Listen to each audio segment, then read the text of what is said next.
Do you ever find yourself thinking about a particular situation that causes a bad feeling? Be it feeling stress or experiencing emotional pain. And it's not that you just sat there trying to think of situations to cause you to feel bad. It's more that thoughts about the situation just seem to pop into mind. And at times, thinking about the situation doesn't stop, as it plays like a negative soundtrack in your head, making you stuck in the middle of your negative thoughts and bad feelings, and all that you can do at this point is just to hold on and ride out the storm.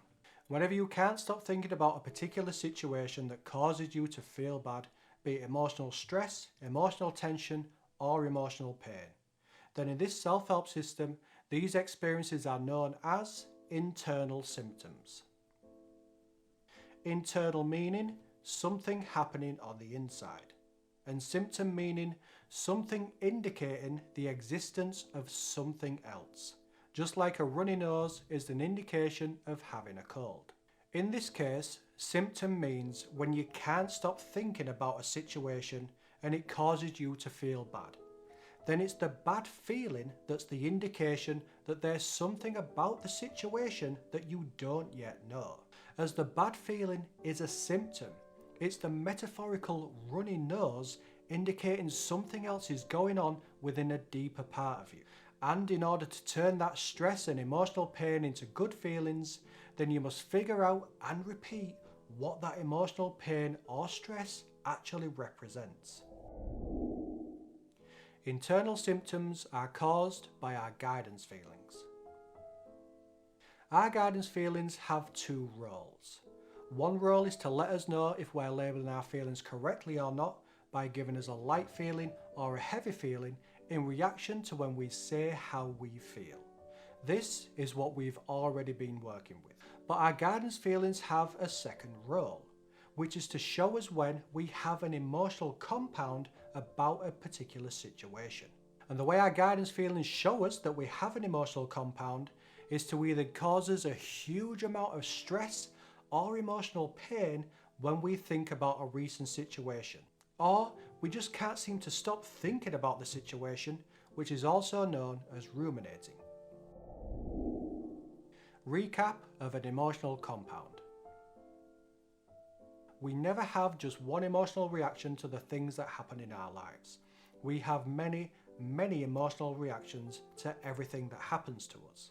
And if emotional reactions we have contain many feelings that we don't yet know we have, that we're not fully aware of, meaning that they are unacknowledged within us, then when this happens, we will either experience strong painful feelings, it may make us feel massive amounts of stress, or we may feel intense emotional agony.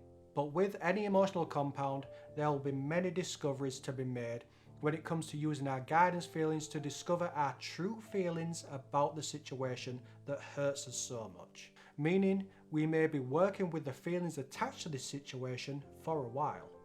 But having lots of unacknowledged feeling, which make up an emotional compound, where on earth should we begin when it comes to figuring out what all of that emotional pain or stress represents?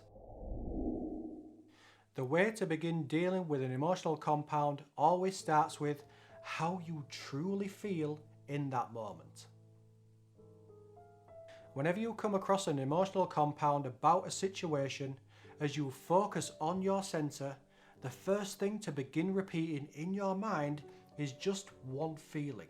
This is the exact same process that you have been following, which always starts with discovering how you truly feel in that moment, because the pain you experience represents only one feeling. Though since you're dealing with how you feel about a particular situation, you will find that half your attention is focusing on your center and the other half is thinking about the situation, as the pain caused by the situation makes us naturally think about the situation even more. When you have your attention split between focusing on your center and the situation, it's a lot harder to use your guidance feelings to figure out how you truly feel. But if you are finding that your attention is split, then you only need to recognize that this is happening and use your concentration to consciously focus all of your attention on your center as you work with your guidance feelings, which will make it so much easier for you to feel those light feelings when you find the correct statements of what that emotional pain or stress represents. Once you've found the statement of how you truly feel and you come to an emotional change point, what should you try repeating next? You already know the answer to this one, as once you've found out how you truly feel, repeated the statement and squeezed out all of those light feelings, you've come to the high point of the lightness and you experience the drop and you come into an emotional change point. You change repeating I feel to I am. So I feel angry changes to I am angry. If this creates more of the light feeling, then carry on repeating this statement, squeeze out all of that lightness until you come to the next emotional change point. At the next emotional change point, it's time to check if you need to change the feelings that you're working with. You know how to do this already, so there's no point retreading old ground. But if you find that the emotional tension, pain or stress does represent a change in feelings at this point, so if it's changed from feeling anger to feeling rage, and it's repeating I feel full of rage that creates the light feeling, then remember to keep in mind that you could be beginning to deal with your animalistic range of feelings, which means that you may be starting on the path where at some point you will have to raw out all of that emotion in the way shown in last week's video.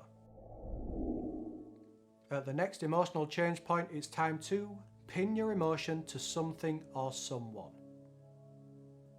But hang on, we already know where this emotion that you've been working with belongs, as this process started with a painful situation that we couldn't stop thinking about and it causes us to feel stressed. And you've just done a lot of work to figure out how you truly feel about this situation, so surely the new discovered feelings belong to that situation, right? Not necessarily. What I suggest here is that we don't make assumptions that the feelings that make up the emotional compound were all about that original situation that caused the stress or emotional pain.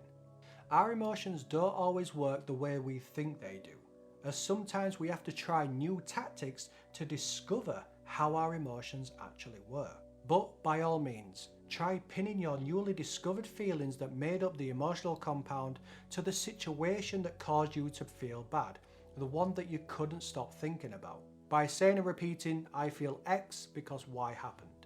But if the emotional pain doesn't reduce, or if the emotional pain increases, then your newly discovered feelings aren't to do with a situation that caused you pain and that you couldn't stop thinking about.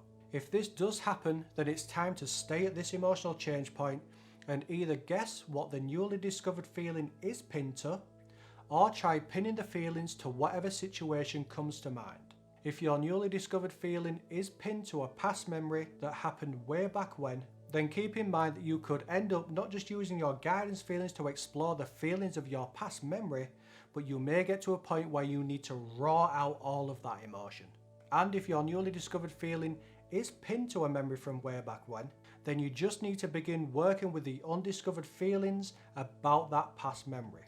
But only if you have the energy to do so, as working with emotional compounds can take anything from a few days to even a few weeks. And this is supposed to be self-help and not a full-time job.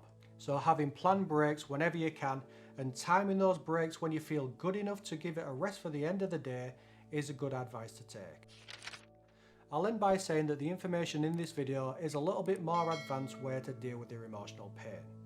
But just because it's a more advanced way, as long as you've got to grips with the fundamentals of using your guidance feelings, explained in these 3 videos right here, then this won't be difficult, as it will just be a new concept that the pain caused by the situation that you couldn't stop thinking about may not actually be pinned to that situation once you've dealt with the emotional compound. But I have every faith in your ability to develop your emotional intelligence in the way shown in this video. Remember to not take it so seriously, experiment and have a play around with linking newly discovered feelings back to past memories, and see how it works for you. With that said, thank you so much for watching, and I'll see you in the next video.